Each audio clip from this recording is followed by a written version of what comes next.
जय हिंद दोस्तों, स्वागत है एक बार फिर से। आज दिन भर की तमाम बड़ी खबरों में आपको बता दें कि लोकसभा चुनावों में एनडीए को हराने के लिए 4 दलों की होगी बड़ी भूमिका। मायावती भी बदल सकती हैं एकला चलो की नीति। तो उधर कांग्रेस की नई वर्किंग कमेटी के गठन से पहले मल्लिकार्जुन खड़गे ने सोनिया गांधी से की मुलाकात। कई नामों पर हो सकती है चर्चा। तो वहीं मिशन 2024 के लिए कांग्रेस की स्पेशल 35 का होगा ऐलान। प्रियंका गांधी को मिलेगी बड़ी जिम्मेदारी। तो उधर कार्यकर्ताओं को संबोधित करते हुए पीएम मोदी का बड़ा ऐलान। बोले बीजेपी वाले एसी में रहकर पार्टी नहीं चलाते। तो वहीं आम आदमी पार्टी नेता संजय सिंह ने पीएम मोदी पर बोला जबरदस्त हमला।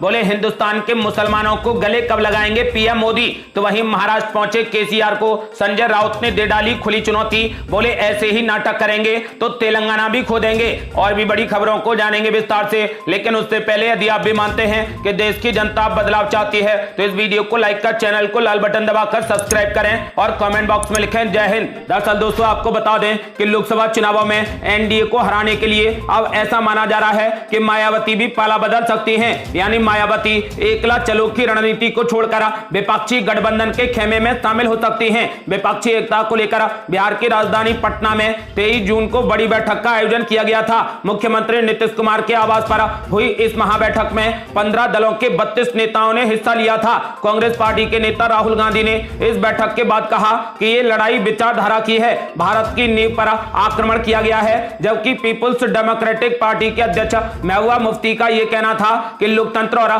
संविधान पर हमला हो रहा है। जो कश्मीर में हुआ वही पूरे देश में हो रहा है। तो वहीं एनसीपी सुप्रीमो शरद पवार ने संयुक्त बयान के दौरान कहा कि आपसी मतभेद छोड़कर साथ चलेंगे तो 2024 चुनाव में हम मिलकर लड़ेंगे तो बीजेपी को हराया जा सकता है। इन सब कवायद और विपक्ष की बड़ी एकता बैठक के इतर से लगातार सवाल उठ रहा है कि बीएमसी सुप्रीमो मायावती आखिर कहां हैं और लोकसभा चुनाव को लेकर उनका क्या रुख रहने वाला है। पटना में 23 जून को विपक्ष की बैठक से ठीक 2 दिन पहले मायावती ने प्रदेश मंडल और सभी जिला के वरिष्ठ पदाधिकारियों के साथ बैठक की। इस बैठक की सबसे खास बात यह रही कि इस दौरान उन्होंने बीजेपी और समाजवादी पार्टी के खिलाफ जोरदार हल्ला बोला, लेकिन कांग्रेस के खिलाफ चुप रही। ऐसा काफी लंबे समय के बाद देखने को मिला जब वे कांग्रेस और कांग्रेस शासित राज्यों पर ऐसे मौन दिखी हैं। आपको बता दें कि माना जा रहा है कि वो जल्द ही एकला चलो की नीति को छोड़कर गठबंधन में शामिल हो सकती हैं। अगली बड़ी खबर, कांग्रेस की नई वर्किंग कमेटी के गठन से पहले मल्लिकार्जुन खड़गे ने सोनिया गांधी से की मुलाकात। कई नामों पर हो सकती है चर्चा। दरअसल दोस्तों आपको बता दें कि कांग्रेस आने वाले लोकसभा और राज्यों के विधानसभा चुनाव के लिए अपनी नई टीम तैयार कर रही है। इसके लिए बैठकों का दौर भी शुरू हो चुका है। इसी बीच अब कांग्रेस के राष्ट्रीय अध्यक्ष मल्लिकार्जुन खड़गे सोनिया गांधी से मिलने के लिए पहुंचे हैं। बताया जा रहा है कि कांग्रेस की नई वर्किंग कमेटी को लेकर इस बैठक में चर्चा होगी। सोनिया गांधी से मुलाकात के दौरान मल्लिकार्जुन खड़गे अपनी टीम के कुछ सदस्यों का नाम उनके सामने रख सकते हैं। इसके अलावा बताया जा रहा है कि गुरुवार 29 जून को मल्लिकार्जुन खड़गे इस मामले को लेकर राहुल गांधी से भी मिलने पहुंच सकते हैं। पार्टी सूत्रों के मुताबिक राहुल गांधी से मुलाकात के बाद मल्लिकार्जुन खड़गे अपनी नई टीम के नामों को फाइनल कर सकते हैं। इस नई वर्किंग कमेटी में कई नए नेताओं का नाम जुड़ सकता है तो वहीं कुछ नामों को हटाया भी जा सकता है। बताया जा रहा है कि अगले कुछ ही दिनों में नई वर्किंग कमेटी का ऐलान कर दिया जाएगा। राहुल गांधी और सोनिया गांधी से चर्चा के बाद कमेटी के जो नाम फाइनल होंगे उन पर ही आखिरी मुहर लगा दी जाएगी। अगली बड़ी खबर, मिशन 2024 के लिए कांग्रेस की स्पेशल 35 का होगा ऐलान। प्रियंका गांधी को मिलेगी बड़ी जिम्मेदारी। दरअसल दोस्तों आपको बता दें कि अगले साल यानी 2024 में होने जा रहे लोकसभा चुनावों के लिए तैयारियां जोर शोर से शुरू हो गई हैं। विपक्षी दलों की गोलबंदी के साथ अब कांग्रेस पार्टी ने भी अपने स्तर पर तैयारियां शुरू कर दी हैं, जिसके लिए कांग्रेस अध्यक्ष मल्लिकार्जुन खड़गे गुरुवार 29 जून को राहुल गांधी से मुलाकात करेंगे। इस बैठक में कांग्रेस की उस वर्किंग कमेटी को लेकर जिक्र होगा जो आने वाले विधानसभा और फिर लोकसभा चुनावों में पार्टी का नेतृत्व करेगी। आने वाले चुनावों के लिए कांग्रेस पार्टी की तरफ से जल्द ही नई टीम का ऐलान किया जा सकता है। हिंदुस्तान टाइम्स की रिपोर्ट के मुताबिक कांग्रेस पार्टी एक नई वर्किंग कमेटी यानी सीडब्ल्यूसी का ऐलान कर सकती है, जिसमें कई नए महासचिव और राज्य इकाइयों के प्रभारियों की घोषणा की जाएगी। हालांकि नई टीम को लेकर अब तक कोई भी जानकारी सामने नहीं आई है। मल्लिकार्जुन खड़गे पार्टी के नए सिपाहियों का नाम राहुल गांधी के सामने रख सकते हैं। रिपोर्ट में बताया गया है है कि आने वाले चुनावों में प्रियंका गांधी को बड़ी भूमिका में देखा जा सकता है। इसके लिए मल्लिकार्जुन खड़गे ने प्रियंका गांधी से संपर्क भी किया है। बताया गया है कि वर्किंग कमेटी में 50% सदस्य दलित और पिछड़े वर्ग समुदायों से हो सकते हैं। इसके अलावा 50 साल से कम उम्र के नेताओं को भी तवज्जो दी जाएगी। प्रियंका गांधी ने पिछले साल ही उत्तर प्रदेश के प्रभारी महासचिव के पद से इस्तीफा दे दिया था। अब पार्टी के सूत्रों के हवाले से बताया गया है कि प्रियंका गांधी ने मल्लिकार्जुन खड़गे से कहा है कि वो हर तरह की जिम्मेदारी निभाने के लिए तैयार हैं। गुरुवार को होने वाली बैठक में प्रियंका गांधी का रोल भी तय हो सकता है। उन्हें पार्टी कोई ऐसा पद देने की तैयारी कर रही है जिससे वो राज्य और केंद्र में अपना योगदान दे सकें। आपको बता दें कि रिपोर्ट में यह भी बताया गया है कि नई कमेटी में 24 की जगह 35 सदस्य हो सकते हैं। साथ ही सभी को अहम जिम्मेदारियां सौंपी जा सकती हैं। सोनिया गांधी और राहुल गांधी पार्टी के पूर्व अध्यक्ष हैं, ऐसे में वो कमेटी के सदस्य रहेंगे। अगली बड़ी खबर, कार्यकर्ताओं को संबोधित करते हुए पीएम मोदी का बड़ा ऐलान। बोले बीजेपी वाले एसी में रहकर पार्टी नहीं चलाते और ना ही फतवे जारी करते। दरअसल दोस्तों आपको बता दें कि प्रधानमंत्री नरेंद्र मोदी ने भोपाल पहुंचकर एक साथ 5 वंदे भारत ट्रेनों की सौगात दे दी। रानी कमलापति रेलवे स्टेशन से चलने वाली इन सभी वंदे भारत ट्रेनों को पीएम मोदी ने हरी झंडी दिखाकर रवाना किया। इसके बाद पीएम मोदी कमला नेहरू स्टेडियम में आयोजित मेरा बूथ सबसे मजबूत कार्यक्रम में पहुंचे, जहां वे बीजेपी कार्यकर्ताओं को संबोधित कर रहे थे। पीएम मोदी ने कहा कि मध्य प्रदेश की धरती की भाजपा को सबसे बड़ा राजनीतिक दल बनाने में बेहद महत्वपूर्ण भूमिका रही है। कार्यकर्ताओं को संबोधित करते हुए पीएम मोदी ने कहा कि वर्चुअल माध्यम से इस कार्यक्रम से 10 लाख से ज्यादा कार्यकर्ता जुड़े हैं और ये दुनिया में कार्यकर्ताओं का सबसे बड़ा सम्मेलन है। इस दौरान प्रधानमंत्री ने कार्यकर्ताओं के सवालों का भी जवाब दिया। पीएम मोदी ने कहा कि बीजेपी के कार्यकर्ता दूसरी पार्टियों की तरह नहीं है जो एसी के कमरों में बैठकर पार्टी चलाते हैं और फतवे जारी करते हैं। उन्होंने कहा कि हमारे कार्यकर्ता मौसम की परवाह किए बिना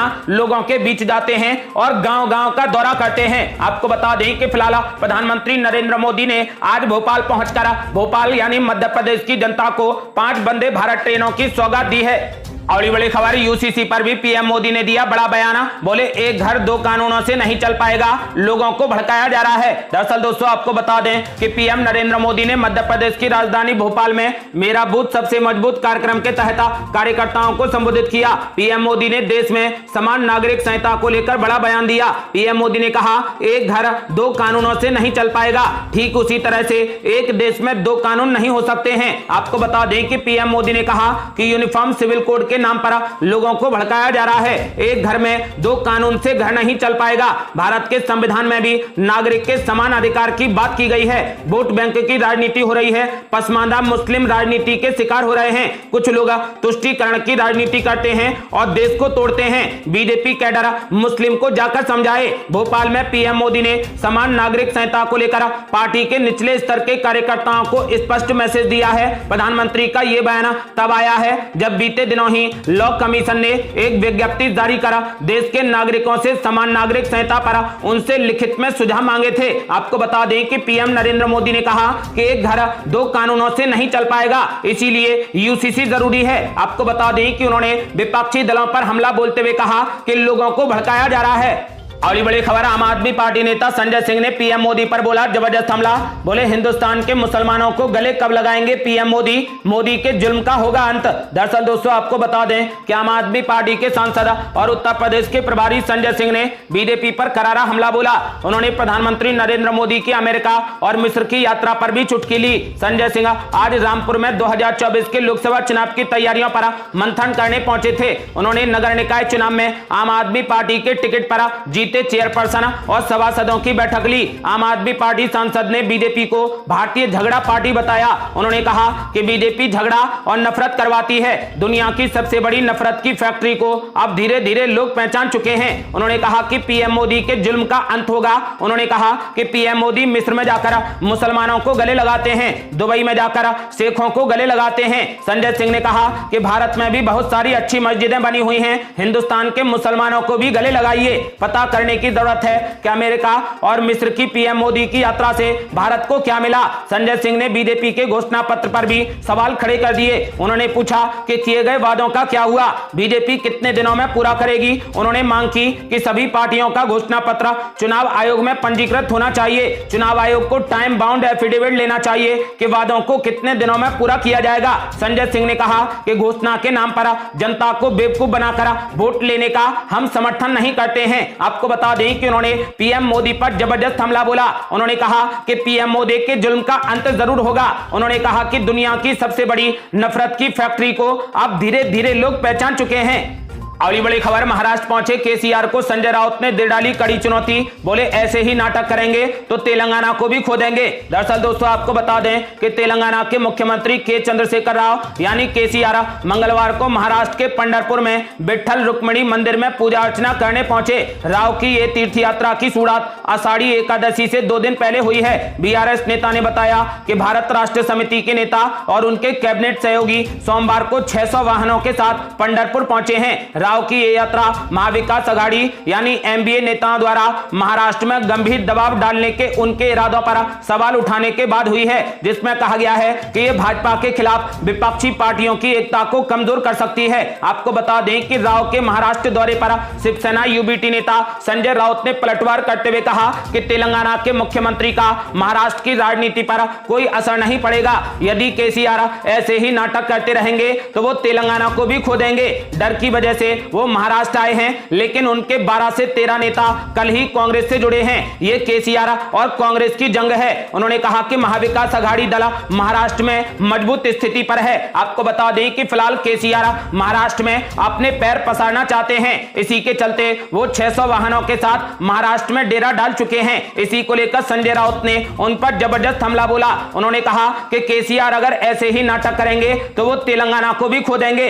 अगली बड़ी खबर, बीजेपी हाईकमान को चाहिए 2019 जैसा रिजल्ट, कई सीटों पर नए चेहरे उतारने पर भी बन सकती है सहमति। दरअसल दोस्तों आपको बता दें कि हरियाणा में लोकसभा चुनाव के बाद विधानसभा चुनाव होने हैं। ऐसे में भारतीय जनता पार्टी अभी से तैयारियों में जुट गई है। पार्टी के हरियाणा मामले के प्रभारी विप्लव कुमार देव ने नई दिल्ली स्थित अपने आवास पर सांसदों के साथ 1-to-1 बातचीत की। इस दौरान हरियाणा में हो रही रैलियों का फीडबैक लिया गया। साथ ही हरियाणा बीजेपी को हाईकमान से मिले नए टास्क के बारे में बताया गया। मीडिया रिपोर्ट्स की माने तो हरियाणा में बीजेपी इस बार भी 2019 जैसा रिजल्ट लाने की तैयारी कर रही है। इसी के चलते भाजपा हाईकमान ने हरियाणा बीजेपी को सभी 10 सीटों का टास्क दे दिया है, क्योंकि पार्टी ने साल 2019 में भी सभी 10 सीटें जीती थी। अब फिर से इन्हें जीतना है। हालांकि चर्चा यह भी है कि पार्टी कई सीटों पर नए चेहरे भी उतार सकती है, ताकि जीत की तैयारी में कोई भी कसर ना छूट सके। इसके लिए पार्टी की बैठकें जुलाई महीने में भी जारी रह सकती हैं। अगली बड़ी खबर, अतीक और अशरफ की हत्या के लिए यूपी सरकार और केंद्र सरकार जिम्मेदार। उनकी बहन ने सुप्रीम कोर्ट से जांच के लिए की बड़ी मांग। दरअसल दोस्तों आपको बता दें कि गैंगस्टर नेता अतीक अहमद और उनके भाई अशरफ अहमद की करीब 2 महीने पहले पुलिस हिरासत में हुई हत्या की सुप्रीम कोर्ट या हाई कोर्ट के रिटायर्ड जज की अध्यक्षता में गठित कमेटी द्वारा जांच की मांग को लेकर शीर्ष न्यायालय में याचिका दाखिल की गई है। अतीक अहमद की बहन आयशा नूरी की तरफ से दाखिल याचिका में अतीक अहमद के बेटे असद के एनकाउंटर की भी सुप्रीम कोर्ट से जांच की मांग की गई है। आयशा ने याचिका में अपने दोनों भाइयों अतीक और अशरफ की हत्या के लिए उत्तर प्रदेश सरकार और केंद्र सरकार को जिम्मेदार ठहराया है। उसने आरोपों में यह भी कहा है कि प्रदेश के पुलिस अधिकारियों को यूपी सरकार का पूरा सहयोग मिल रहा है। इसके साथ ही आयशा ने अपनी याचिका के माध्यम से अपने परिवार के सदस्यों की कथित मुठभेड़ों से सुरक्षा की भी मांग की है। अगली बड़ी खबर, बीजेपी को हराने के लिए बन रहा महागठबंधन, लेकिन बंगाल और केरल बिगाड़ रहे विपक्षी एकता का पूरा गणित। दरअसल दोस्तों आपको बता दें कि भाजपा सरकार को 2024 में हटाने की मंशा से विपक्षी एकता की कायदा बड़े लंबे समय से चल रही है। हालांकि अभी ये कोशिश के ही रूप में है। तमाम कोशिशों के बाद जब अरविंद केजरीवाल इस विपक्षी एकता मंच की ओर झुके तो ये सियासी गणित केरल और बंगाल में फेल होता नजर आ रहा है। दरअसल पश्चिम बंगाल में कांग्रेस और सीपीएम दोनों ही सत्ताधारी टीएमसी के के खिलाफ नजर आती हैं। तो वहीं केरल में सीपीएम और कांग्रेस ध्रुव विरोधी पार्टियां हैं। राहुल गांधी ने केरल में कांग्रेस नेतृत्व से बात की है और कहा कि वो किसी भी राजनीतिक बदले से नहीं डरते हैं। वहीं ममता बनर्जी ने सीपीएम और कांग्रेस दोनों पर ही भाजपा का साथ देने का आरोप लगा दिया है। अब भाजपा के खिलाफ एकजुट होने के रास्ते में केरल और बंगाल एक बड़ी चुनौती बनकर खड़े हो गए हैं। केरल कांग्रेस के अध्यक्ष के सुधाकरण कुछ विधायकों के साथ राहुल गांधी से मिलने पहुंचे। राहुल गांधी ने ट्विटर पर ग्रुप फोटो शेयर किया और कहा कि कांग्रेस पार्टी किसी भी राजनीतिक चाल से नहीं डरती है। कांग्रेस ने सीपीएम पर उसके नेताओं पर हमला करवाने का आरोप लगाया है। पटना में हुई विपक्ष की बैठक में देश के लोकतंत्र को बचाने की चर्चा हुई, तो इसके बाद सीपीएम चीफ सीताराम येचुरी ने टीएमसी पर ही पश्चिम बंगाल में हिंसा करवाने के आरोप लगा दिए। उन्होंने कहा, एक तरफ टीएमसी लोकतंत्र को बचाने के लिए भाजपा को बाहर करने की बात करती है, तो दूसरी तरफ अपने ही राज्य में लोकतंत्र की धज्जियां उड़ा रही है। रोचक बात यह भी है कि बीते सप्ताह पटना में हुई विपक्ष की बैठक में राहुल गांधी, सीताराम येचुरी और ममता बनर्जी तीनों ही शामिल हुए थे। ये तीनों उस प्रेस कॉन्फ्रेंस का भी हिस्सा थे जिसमें विपक्षी एकता का ऐलान किया गया था। आपको बता दें कि फिलहाल अब इस विपक्षी एकता के एकजुट होने में केरल और बंगाल सबसे बड़ी चुनौती बनकर खड़े हो गए हैं। अगली बड़ी खबर, कांग्रेस प्रवक्ता ने बीजेपी चीफ जेपी नड्डा से पूछा तीखा सवाल, कहा आखिर हमें मोदी की जरूरत क्यों है। दरअसल दोस्तों आपको बता दें कि एक तरफ जहां केंद्र की सत्ता में सत्तारूढ़ बीजेपी पीएम मोदी के नेतृत्व वाले शासन के 9 साल पूरे होने पर कई कार्यक्रम आयोजित कर रही है, तो वहीं कांग्रेस ने भी पीएम मोदी के खिलाफ बड़ा मोर्चा खोल दिया है। इसी क्रम में कांग्रेस प्रवक्ता गौरव वल्लभ ने पीएम मोदी पर निशाना साधा। उन्होंने बीजेपी चीफ जेपी नड्डा से सवाल पूछा कि आखिर पीएम मोदी की उनको क्या जरूरत है। बीजेपी की मोदी फिर से कैंपेन की आलोचना करते हुए गौरव वल्लभ ने कहा कि हमें मोदी की जरूरत फिर से क्यों है। उन्होंने आरोप लगाते हुए कहा कि देश में मोदी सरकार के आने के बाद बीते 9 सालों में जीडीपी कमजोर हुई है, बेरोजगारी बढ़ी है, गरीबी भुखमरी बढ़ी है। उन्होंने पीएम मोदी पर हमला करते हुए कहा कि पीएम मोदी अपनी शुरू की हुई एक भी योजना को अब तक सफल नहीं बना पाए हैं, तो फिर आखिर हमें मोदी की जरूरत क्या है। ये थी अब तक की बेहद बड़ी खबरें। रोजाना की ताजा खबरों को जानने के लिए और हमसे जुड़ने के लिए चैनल को लाल बटन दबाकर सब्सक्राइब करें और घंटी बटन भी दबा दें। जल्दी मिलते हैं बड़ी अपडेट के साथ, तब तक के लिए जय हिंद, जय भारत।